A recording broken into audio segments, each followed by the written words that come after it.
Клип Киркорова «Цвет настроения синий» несомненно взорвал интернет. Тайна популярности до конца не раскрыта. Хотя едва ли такое количество суперзвезд в 4-минутном ролике могло дать другой результат. Бузова, Лепс, Басков, Тимати – сегодня именно эти имена делают рейтинги. Впрочем, практика показывает, популярным может стать кто угодно. Так и директор школы номер 18 Ольга Мартакова в один прекрасный день проснулась знаменитой. Цвет настроения синий, внутри мартини, а в руках бикини. Под песней синий иней, она так чувствует себя богиней. Хочу узнать, как ты думаешь, кто это вот... Я думаю, это учительница. Может, директор школы? Олеся, Женя, как вы думаете? Физрук, так? Трудовик. Трудовик.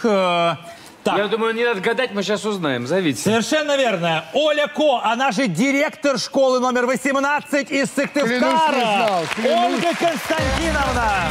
Все-таки в жизни вы придерживаетесь классической одежды, да? Несомненно. Одежда для учителя, что там говорить, это основа первооснов, да?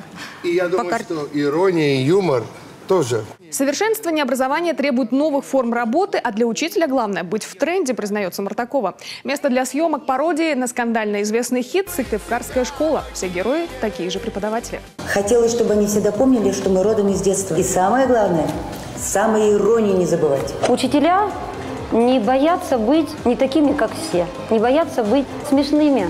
Родителям моего класса тоже понравилось. Все-таки вау, у вас такие продвинутые учителя, так круто все.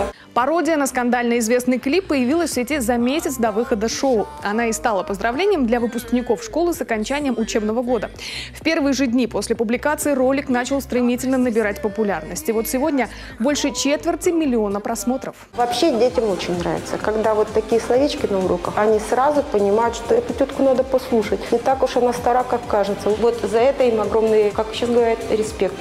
Свой респект Киркоров выразил всем авторам пародий, наградив их памятными подарками, а видеоролик из комика «Король эстрады» причислил к тройке лучших. Александра Головина, телеканал Юрган.